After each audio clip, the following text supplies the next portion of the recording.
बिस्मिल्लाहिर्रहमानिर्रहीम। अस्सलाम वालेकुम students, welcome back to my channel all about maths with सहर।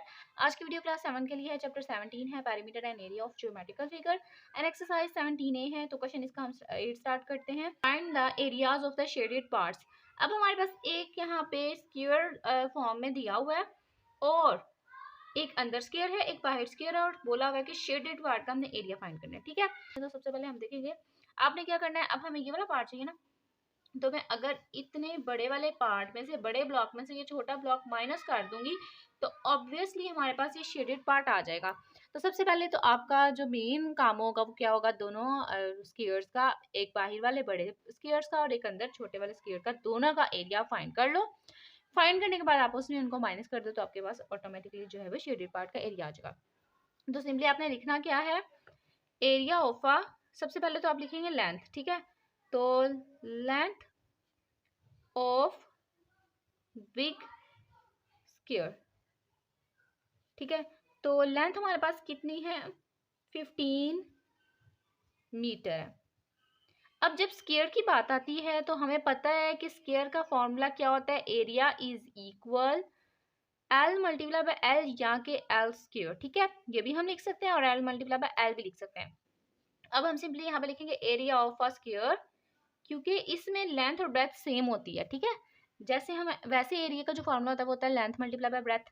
ठीक है, तो लेंथ 15, ब्रेथ भी 15। इसका मतलब मैं लेंथ की जगह, ब्रेथ की जगह दूसरा एल भी लगा सकती हूँ, क्योंकि एल इज इक्वल बी है। ठीक है, एल इज इक्वल ब्रेथ है तो इसका मतलब है मैं बी की जगह भी एल ही लिख सकती हूँ। इस वजह से यहाँ पे एल स्क्वायर आ जाता है। तो एरिया ऑफ बिग स्क्वायर, इसका मतलब है हमारे पास फॉर्मूला होगा simple L multiply by L. तो अब हमारे पास बिग स्क्वायर का की जो लेंथ थी वो कितनी थी, 15। तो 15 मीटर मल्टीप्लाई बाय 15 मीटर।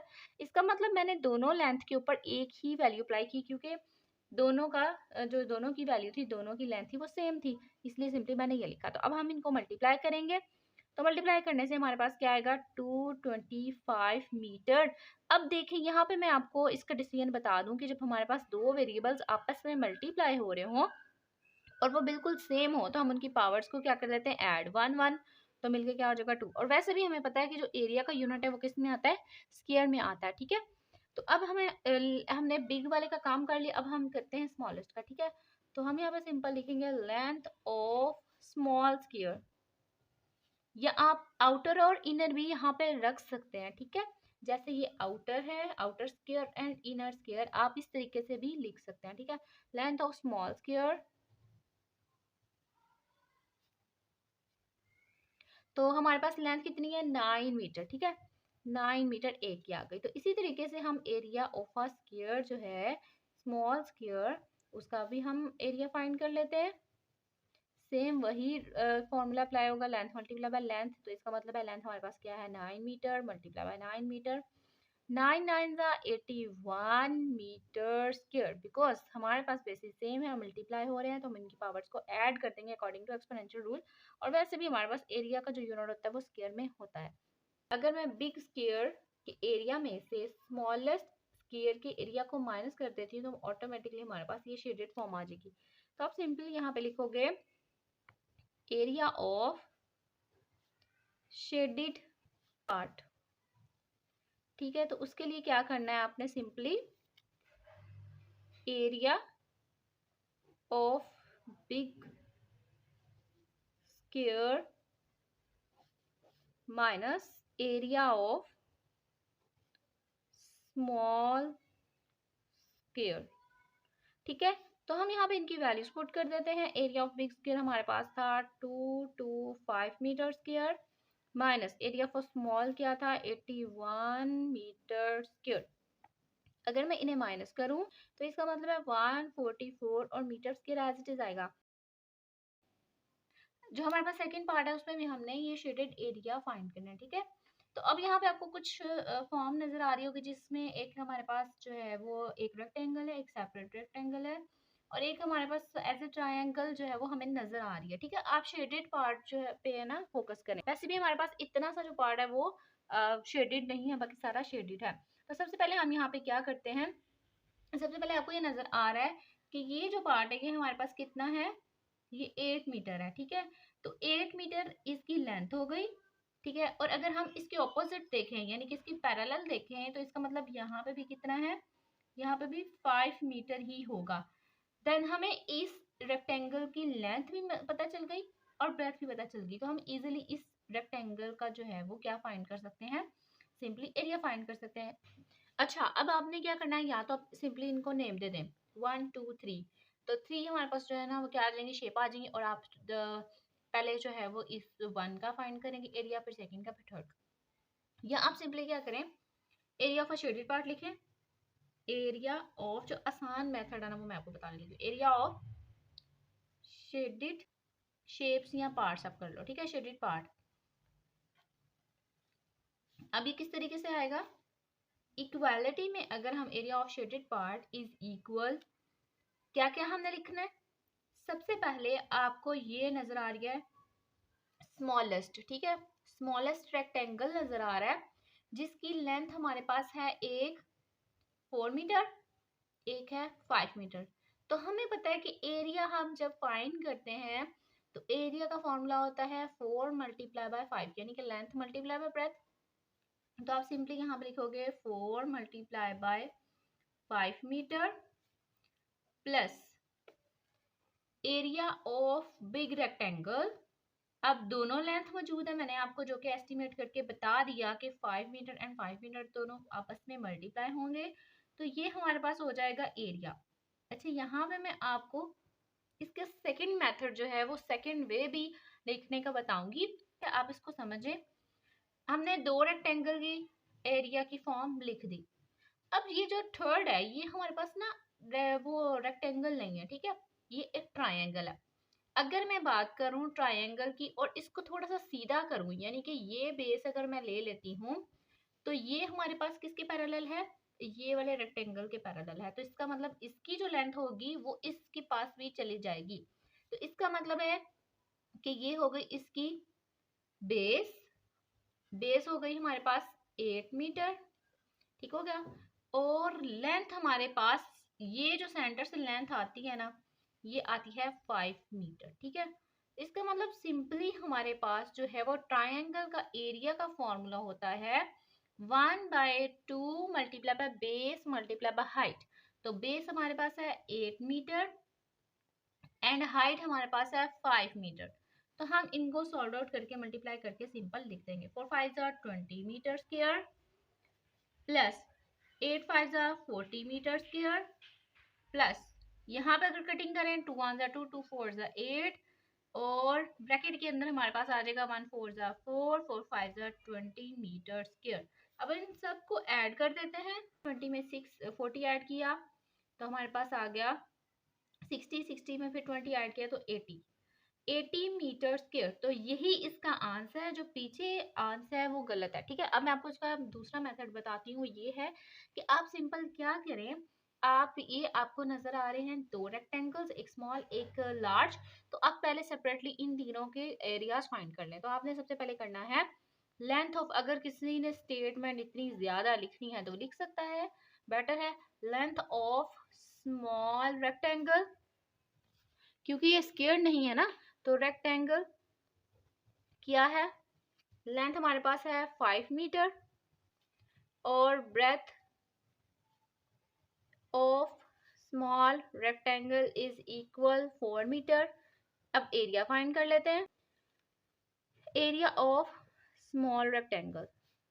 तो हमने सिंपल क्या किया, इनको मल्टीप्लाई कर दिया, लेंथ मल्टीप्लाई बाय बेस होता है ना, तो ये हमारे पास लेंथ हुई और ये हमारे पास बेस हुई। तो हम इनको मल्टीप्लाई कर लेते हैं, 5 metre multiply by 4 metre, 5 4 20 metre.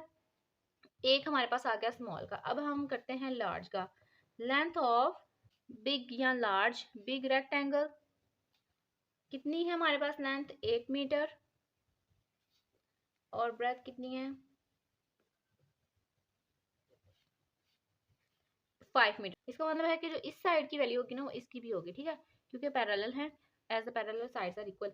तो ये इसका क्या हो गया 5। सिंपल हमने लिखना है area of big rectangle, add कर देते हैं length multiply by breadth, length 8 metre breadth 5 metre, दोनों को हम सिंपली क्या करेंगे मल्टीप्लाई, 5 8 40 मीटर स्क्वायर। अब ये भी हमें मिल गया। अब एक ट्रायंगल की बात आती है, तो जैसे कि मैंने आपको बताया कि ट्रायंगल की हमारे पास बेस है। अगर मैं इस ट्रायंगल को थोड़ा सा सीधा करती हूँ, लाइक ये हमारे पास बेस है, तो इसको मैं नीचे लिखती हूँ 8 मीटर के हिसाब से। ये हमारे पास साइड ऐसे आ गई और ये जो है वो साइड ऐसे है। तो इसका मतलब है कि ये जो बेस है ये इधर आएगी और इसके ऑपोजिट आएगी ये। इसकी वैल्यू थी 5 मीटर, तो इसका मतलब इसकी हाइट भी कितनी होगी 5 मीटर। तो सिंपली हमने area of a triangle find करना है। आप पहले यहाँ पे सिंपल लिख लें, बेस ऑफ ट्राइंगल कितनी है हमारे पास, base 8 metre, height of triangle यानी कि एच, तो वो कितना है हमारे पास 5 मीटर। जैसे कि मैंने आपको बताया था कि पैरेलल साइड्स है ना, तो इसकी हाइट भी कितनी हो जाएगी 5 मीटर। अब सिंपली आपने एरिया ऑफ अ ट्राइंगल कर देना है।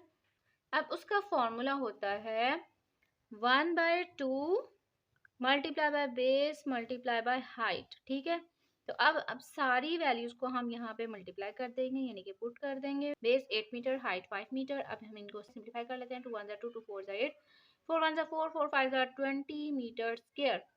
अब हम यहाँ पे लिखेंगे total area of shaded part. तो आपने इनको इन सब एरियाज को ऐड कर देना है, ठीक है ना। तो काम हम वही कर रहे हैं इस पे भी उसमें भी, ठीक है। तो आपने सिंपल यहाँ पे क्या लिखना है, total area of shaded part. तो ऐड करेंगे जितने भी हमारे पास पार्ट आए हैं, 20 मीटर स्क्वायर यहाँ पे आएगा, 20 metre square plus 40 metre square plus 20 metre square. तो आज तो हमारे पास वही आ रहा है, इसलिए आपने इतना परेशान नहीं होना कि हम ये करें कि वो करें। जो आपको इजी लग रहा है आप वही कर सकते हैं, ठीक है। इनको ऐड करने से हमारे पास 80 मीटर स्क्वायर आ सकता है।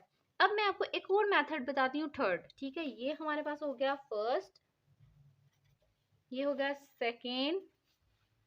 अब जो थर्ड पार्ट है ना, वो पता है किस तरीके से है, बहुत ही वो भी आसान है। आपने सिंपली क्या करना है, इस सारे को, जैसे कि हमने इनको सेपरेट सेपरेट रेक्टेंगल समझा था ना, अब आपने क्या करना है, इन सबको एक ही रेक्टेंगल समझना है, लेकिन इनकी लेंथ को आपने कर देना है ऐड। क्योंकि हमारे पास जो ब्रेथ है वो तो सेम है, वो तो 5 मीटर है, लेकिन जो लेंथ है वो हमारे पास डिफरेंट है। तो हम क्या करेंगे, 8 मीटर में 4 को ऐड करेंगे तो ये सारी लेंथ आ जाएगी। 8 में हमने 4 को ऐड किया तो 12 मीटर आ गई। अब आप क्या कह सकते हो, आप सिंपल यहाँ पे लिखोगे लेंथ ऑफ अ रेक्टेंगल, या बिग रेक्टेंगल आप कह सकते हो, लेकिन यहाँ पे रिप्रेजेंट करने के लिए कुछ भी नहीं होगा क्योंकि ये एक ही रेक्टेंगल होगा। तो आप सिंपली लिखोगे length of a rectangle is equal 12 metre and breadth of the rectangle is 5 metre. तो फिर सिंपली आप क्या करोगे, इनको ऐड मल्टीप्लाई कर दोगे और ट्राइंगल का एरिया फाइंड करके इनको ऐड कर दोगे। यानी कि आप इसको इस तरीके से भी कर सकते हैं। अगर आप चाहते हैं ना कि मैं वो वाला मेथड भी करवाऊँ जो भी थर्ड मैंने एक्सप्लेन किया है, तो वो आप मुझे कमेंट सेक्शन में ज़रूर बताइएगा, मैं वो भी आपको अच्छे तरीके से बता दूंगी। अच्छा, तो हमारे पास थर्ड पार्ट है, हम उसमें देख लेते हैं कि एक हमारे पास एक पैरेललोग्राम है, ठीक है। और पैरेललोग्राम में ना आगे से डायगोनल्स आपस में एक दूसरे को इंटरसेक्ट कर रहे हैं किसी एक पॉइंट पे। अब हमें पता है कि जब हमारे पास ये डायगोनल इंटरसेक्ट करेगा इस वाले डायगोनल को, तो ये डायगोनल टू इक्वली पार्ट्स में कन्वर्ट हो जाएगा। अगर इस लेंथ की मैं बात करूं तो 10 है ना, तो 10 का हाफ करें तो 5 हो गया, यानी कि इतने पार्ट का हो गया 5 और इतने पार्ट का हो गया 5। इसी तरीके से इसकी बात करती हूँ, अगर हमारे पास ये डायगोनल है तो इसको मैं हाफ करूँ, यानी कि ये जो एंगल ट्रायंगल डायगोनल है ना, ये इसको कट कर रहा है दो हिस्सों में, यानी कि 12 को। तो 12 जो है वो किस किस में डिवाइड हो जाएगा, 6 में और 6 में। अगर मैं इस ट्राइंगल को सेपरेट निकालती हूँ तो हमारे पास आ जाएगा कुछ इस फॉर्म में, हमारे पास ट्राइंगल आ जाएगी, ठीक है, जिसमें ये हो गया 10 को हाफ किया तो हमारे पास आ गया 5 मीटर, 12 को हाफ किया तो 6 मीटर। जैसे कि मैंने आपको बताया कि जब हमारे पास ये डायगोनल कट होता है दूसरे डायगोनल से तो ये हाफ में कन्वर्ट हो जाता है। तो ये 12 था तो ये किस में चेंज हो गया, 6 में। ये हमारे पास 10 में था तो ये किस में चेंज हो गया, 5 मीटर में। तो सिंपली अगर मैं यहाँ पे बात करूँ, इसको थोड़ा सा सीधा कर देती हूँ, तो सीधा करने से हमारे पास ये बेस में 6 मीटर आ गया और ये हमारे पास हाइट में आ गया 5 मीटर। तो सिंपली हमने यहाँ लिखना है बेस ऑफ अ ट्राइंगल, या सिंपली बेस लिखो 6 मीटर एंड हाइट, हाइट कितनी है 5 metre, area of a triangle, उसका फॉर्मूला क्या होता है, simply 1/2 multiply by base multiply by height. तो आप यहाँ पे बेशक स्मॉलेस्ट भी लिख लें, बेशक बल्कि आप ऐसे करें, इनकी स्मॉलेस्ट ही लिख लें, ठीक है, ताकि आप ना कंफ्यूज ना हो। तो ये हमारे पास होगी बेस, बी एंड हाइट। अगर मैं इस फॉर्मूले को अगेन लिखूं, आप जो है वो इसको स्किप कर देना, इसकी जगह ये लिख देना, बेस मल्टीप्लाई बाय हाइट। अब यहाँ पे वैल्यूज पुट कर देती हूँ। बेस हमारे पास 6 मीटर, हाइट हमारे पास 5 मीटर। अब हम कटिंग कर लेते हैं, 2 2 3 ज़ा 6, ठीक है। तो 3 5 ज़ा 15, 3 1 ज़ा 3, 3 5 ज़ा 15, एंड ये मीटर मल्टीप्लाई हो रहे हैं अकॉर्डिंग टू एक्सपोनेंशियल रूल, इनके पावर्स ऐड हो जाएंगी। और वैसे भी हमें पता है कि एरिया एरिया में जो यूनिट होता है वो स्क्वायरिंग में आता है।